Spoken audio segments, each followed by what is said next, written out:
My name is Alexia Reed, and at 29, I've built a life I'm proud of.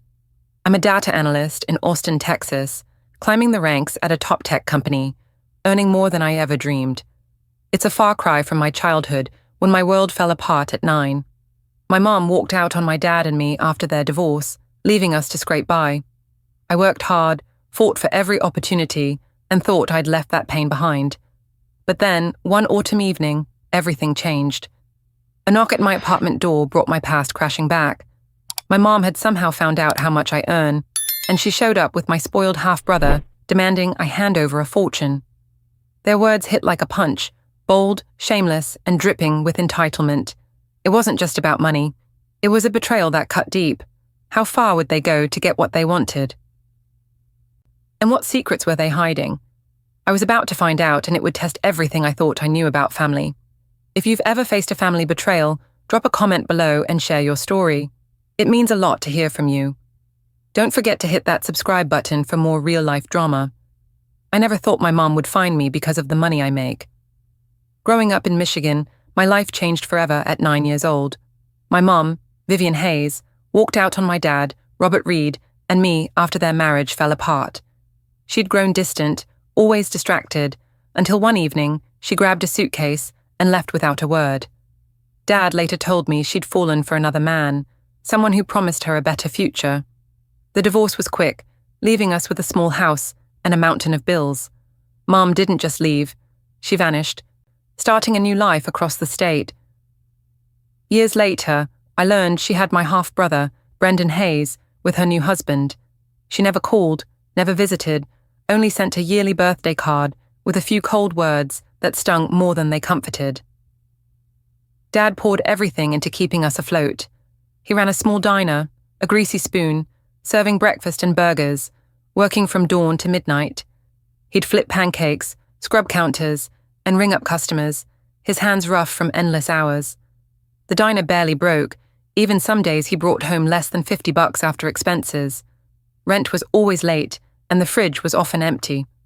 Dad hid his worry, but I saw it in his slumped shoulders, the way he'd sigh over unpaid bills. He'd come home exhausted, yet still made time to ask about my day, his voice warm despite the strain. At 13, I couldn't stand watching him struggle alone. I started babysitting for neighbors, staying up late to watch their kids while studying by flashlight.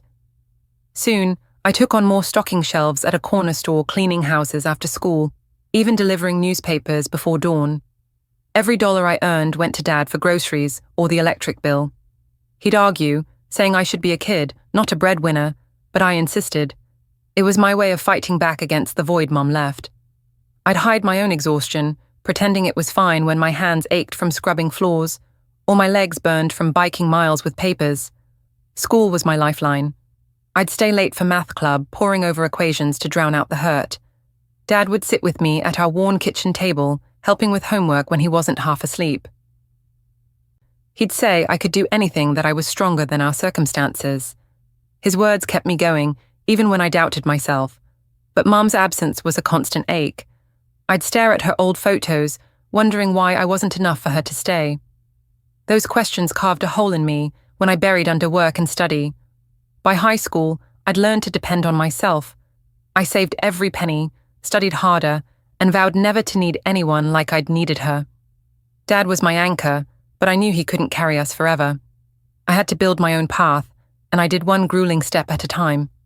Still, the weight of those early years never fully left me. I learned to stand on my own early, but the past still haunted me. By high school, I knew my way out was through education. I buried myself in studies, staying up late to master calculus and ace every exam. My guidance counselor saw my grit and pointed me toward scholarships. At 17, I won a full ride to a state university for data analytics, a field that clicked with my love for patterns and answers. That scholarship was my escape, a chance to rewrite my future. But even with tuition covered, I was on my own for everything else. Books, rent, meals. There was no cushion, just me and my determination. To survive, I worked multiple jobs. I waited tables at a campus diner, dodging spilled coffee while memorizing code snippets. Weekends, I was an office assistant at a small law firm, sorting files and answering calls. Late nights, I cleaned offices, wiping down desks until my arms burned. My schedule was relentless, up at 5 a.m., asleep past midnight, always calculating how many hours I needed to cover next month's bills. Every dollar went to essentials, with a sliver tucked away for emergencies. I pushed through exhaustion, driven by a promise to myself I wouldn't let my past define me. College was a grind, but it shaped me. I took extra courses, joined data science clubs, and landed a summer internship at a tech startup. The work was intense, crunching numbers for hours, but it honed my skills. By graduation, I had a degree, a stack of awards, and a job offer from a tech company in Austin, Texas. Moving there felt like stepping into a new world. Austin's buzz its tech scene gave me a fresh start. I started as a junior analyst, pouring everything into my work.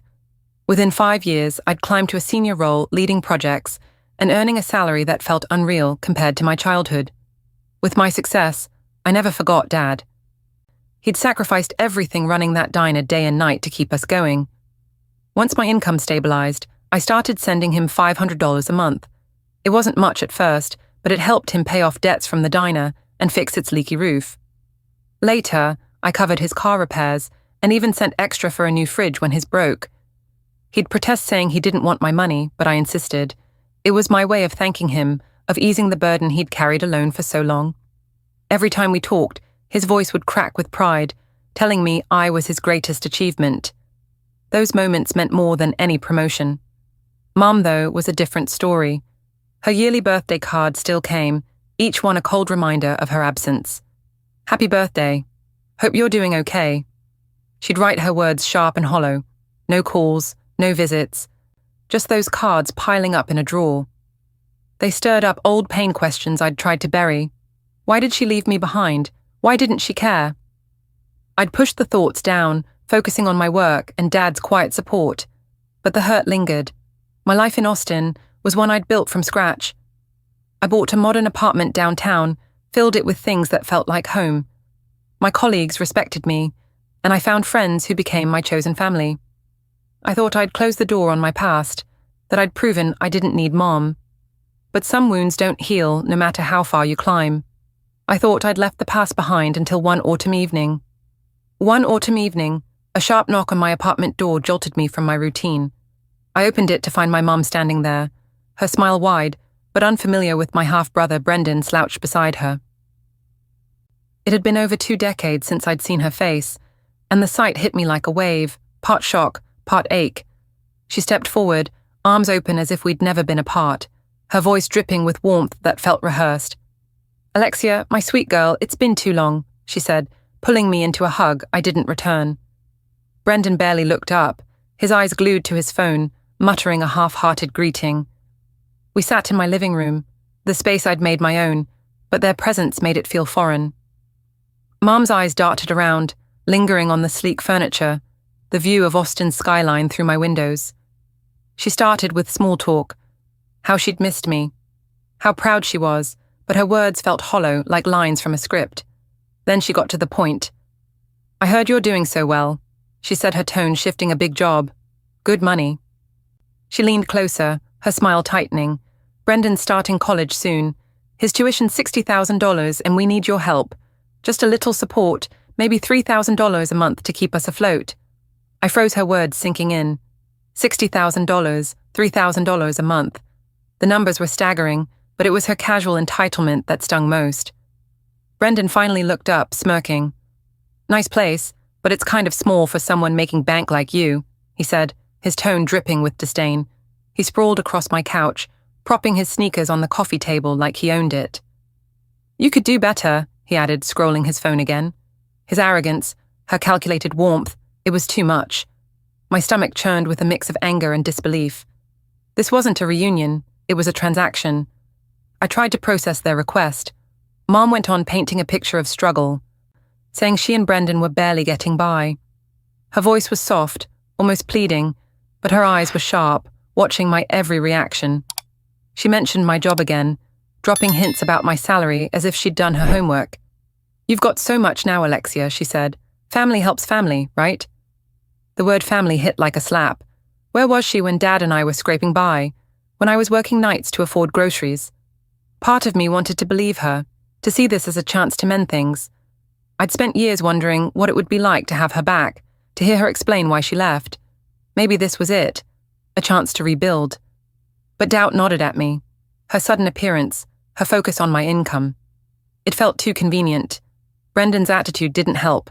He interrupted her sob story to complain about his crappy dorm, saying he deserved a better car to fit in at college. His entitlement was a mirror of hers, and it made my skin crawl. I kept my voice steady, asking how they found me. Mum waved it off, saying she'd heard things through old friends. Her vagueness set off alarms in my head. I told them I'd need time to think that $60,000 wasn't something I could just hand over. Mum's smile faltered, and Brendan scoffed, muttering something about me being stingy. They left soon after Mom promising to call her hug, lingering a little too long. I closed the door, my heart pounding, torn between anger and a flicker of hope. I hated myself for feeling. The next morning, I got a text from my mom. I agreed to meet Mom and Brendan at a busy Austin cafe, hoping for clarity after their visit to my apartment. The place was packed, the hum of conversations blending with the clink of coffee cups. I spotted them at a corner table, Mom with her practiced smile. Brendan slouched with his phone in hand. My stomach nodded as I sat down their presence, pulling me back to a past I'd fought to leave behind. I wanted answers, maybe even a real connection, but their eyes told me this wasn't about family. Mum started with a soft tone, her words dripping with fake warmth. "Alexia, I've missed you so much," she said, reaching for my hand. I pulled back, keeping my guard up. She launched into a story about why she'd been gone all those years, her voice trembling just enough to seem sincere. "Your dad made it impossible for me to stay in touch." She claimed, her eyes wide with feigned sadness. "He shut me out, kept you from me." "I tried, Alexia. I really did." Her lies hit hard, twisting the truth I knew too well. Dad had begged her to call to visit, but she'd chosen her new life over us. The betrayal stung sharper now than when I was a kid. I stayed silent, letting her talk. She painted herself as a victim, saying she'd been struggling ever since the divorce, barely scraping by. "Brendan's future is at stake," she said, her tone shifting to urgency. "We need your help to get him through college." Before I could respond, Brendan chimed in, his voice smug. "Yeah, I need a car to get around campus," he said, not even looking up. "Something nice, like a Mustang. And a new phone. This one's trash." His demands were absurd, a $30,000 car and a $1,000 phone, as if I owed him a lifestyle I'd never had. I clenched, my coffee cup anger rising. "You're asking for a car and a phone on top of the $60,000, I said, my voice steady but sharp. Brendan rolled his eyes. "You're loaded, Alexia." "What's the big deal?" he snapped, tossing his phone on the table. Mum jumped in her tone, pleading now. "We're family, Alexia. You've got so much now. Can't you share a little?" Her words echoed her apartment visit, but now they felt more desperate, more calculated. I saw through her act the way she leaned on family to guilt me into giving. I took a deep breath, my mind racing. "I worked for everything I have," I said, my voice firm. "Dad and I had nothing after you left. I'm not a bank." Mum's face hardened, her mask slipping. "You're so selfish," she spat. "I gave you life, and this is how you repay me." Her accusation cut deep, stirring up old wounds, but I wouldn't let her manipulate me. Brendan scoffed, muttering, "Figures you'd be like this. Dad was right about you." His words were a jab, implying Mum's husband had filled his head with lies about me. The argument escalated fast. Mum raised her voice, blaming me for her absence. "If you'd reached out, things could have been different," she said, her eyes flashing with anger. I shot back. "You left when I was 9. You sent cards, not calls. Don't put this on me." My heart pounded, years of hurt spilling out. Brendan jumped in, yelling that I was too good for them, that I owed them for all they'd been through. The cafe grew quiet, eyes turning toward us, but I didn't care. I stood up my chair, scraping the floor. "I'm done here," I said, my voice shaking with rage. "I don't owe you anything." Mum grabbed my arm, her grip tight. "You'll regret this, Alexia," she hissed, her face twisted with frustration. I pulled away, walking out without looking back, their voices fading behind me. My chest ached with a mix of fury and grief. I'd wanted to believe Mom might have changed, but she was the same. using me just like she'd used Dad. Brendan's entitlement only made it worse. I went home, but they weren't done yet. That afternoon, my apartment buzzer rang, pulling me from a restless attempt to work. I opened the door to find Mum and Brendan standing there again, uninvited. Mum's smile was tighter than before, her eyes darting nervously. Brendan leaned against the wall, scrolling his phone, his expression bored, but expectant. My pulse quickened after our blowout at the cafe. I hadn't expected them back so soon. "We just want to talk," Mum said, her voice overly sweet, but I felt a chill. I let them in against my better judgment, hoping to avoid another scene. They sat on my couch, Mom clutching her purse. Brendan sprawled out like he owned the place. I stayed near the kitchen counter, arms crossed, watching them closely. Mom started with small talk, asking about my job, but her questions were too pointed. How much I earned, how I managed my money. Then she pivoted her tone sharp. "You're doing so well, Alexia," she said. "Why can't you help us? Brendan deserves a chance." Brendan nodded, muttering, "Yeah, it's not like you're broke." Their insistence felt like a trap, and I kept my answers vague, my unease growing. I stepped away to grab water, leaving them briefly. When I returned, Brendan was at my desk, my laptop screen glowing. My heart sank. He was clicking through my browser, my banking app open. "What are you doing?" I snapped, rushing over. Brendan shrugged, unfazed. "Just checking it out," he said, smirking. Mom jumped in her voice, defensive. "We were just curious, Alexia. You've got so much. Why hide it?" Her words confirmed my worst fears. They were after my accounts. I yanked the laptop away, my hands shaking. "You don't touch my stuff," I said, my voice low but firm. I checked the screen. My financial dashboard had been opened. Login attempts logged. My mind raced to Dad. Mom had mentioned hearing things about my income, and now this. I opened my email, heart pounding, and saw a forwarded message from Dad's account detailing my job and salary sent to Mom's address. She'd hacked his email, used his trust to dig into my life. The betrayal hit like a punch, not just to me, but to Dad, who'd never betrayed her confidence. "You hacked Dad's email," I demanded, turning to Mom. Her face paled, but she didn't deny it. Instead, she lashed out. "Your dad's a failure, Alexia," she spat, running that pathetic diner, dragging you down with him. "I had to know how you turned out so well." Her words were venom tearing into the man who'd raised me alone. Brendan snickered, adding, "Yeah, he's a loser. You're better than that." Their cruelty ignited something in me. I stepped toward them, my voice steady despite my rage. "Get out or I'm calling the police," I said, holding up my phone. Mom's eyes widened, her composure cracking. "You'd call the cops on your own, Mother," she hissed, standing up. Brendan scoffed, tossing his phone on the couch. "Chill." "It's not that serious," he said, but his voice wavered. I didn't back down. "You broke into Dad's email and tried to access my accounts." "That's serious enough," I said, dialing 911, but not hitting call yet. Mom grabbed Brendan's arm, pulling him toward the door. "You're making a mistake, Alexia," she warned, her voice cold. "We're not done." They stormed out, leaving the air heavy with tension. I locked the door, my hands still trembling, and sat at my laptop. The logs confirmed it. Multiple failed login attempts. A browser tab opened to my bank's password reset page. My training and data analytics made me meticulous. I knew they'd been digging for financial details. Mom's hack of Dad's email wasn't just a violation. It was proof she'd never cared about us, only what she could take. The weight of her actions settled over me, a mix of fury and betrayal. I needed to know how far she'd gone. I called my dad to check the truth. Right after their visit, I dialed Dad's number, my hands still shaking from Mom's intrusion. When he answered, his voice was warm but tired, and I hated adding to his burdens. I told him about Mom hacking his email, her lies about him keeping her away, and their attempt to access my accounts. "She's been lying about you, Dad," I said, my voice tight with anger. He sighed, not surprised. "That's Vivian," he said quietly. "She always twisted things to suit her." He confirmed his email had been compromised. Someone had changed his password weeks ago. It crushed me to hear how she'd violated his trust again, but it hardened my resolve to protect us both. I reached out to my lawyer, Daniel Chen, the next day. Daniel was sharp, methodical, and didn't mince words. "This is serious, Alexia," he said, reviewing my evidence screenshots of login attempts, the forwarded email from Dad's account.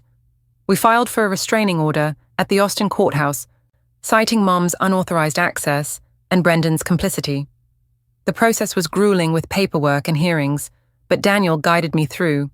Within weeks, the court granted a permanent restraining order against Mom and Brendan, barring them from contacting me or coming near my home.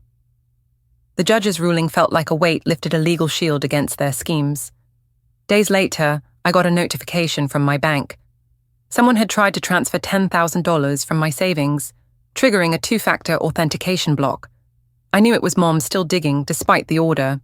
My accounts were locked tight, thanks to the security I'd set up as a data analyst. Her failure gave me a grim satisfaction, but it also left me hollow. She wasn't just after money, she wanted to unravel everything I'd built. I reported the attempt to Daniel, who filed a follow-up with the court, ensuring Mom faced consequences if she tried again. A year later, my life had changed. Word of Mom's actions spread through her circle. Aunt Patricia, Mom's older sister, reached out to me, her voice heavy with regret. "Vivian's been like this since we were kids," Aunt Patricia said, sharing stories of Mom's manipulations, how she'd lied to family, borrowed money she never repaid. Patricia's honesty helped me see Mom's betrayal wasn't personal. It was who she was. Meanwhile, Mom and Brendan burned bridges. Friends and relatives, tired of their lies, cut them off. They moved to a smaller town, their social circle shrinking to nothing, a fitting consequence for their greed. I started seeing Dr. Lena Shah, a therapist recommended by a colleague. Dr. Shah was patient, helping me unpack the trauma of Mom's abandonment and recent actions. "You've carried her choices too long," she said. In one session, her voice calm but firm. Through months of work, I learned to let go of the guilt I'd felt for not being enough for Mom. I realized her absence was her failure, not mine. Those sessions gave me clarity, a way to heal without letting her define me.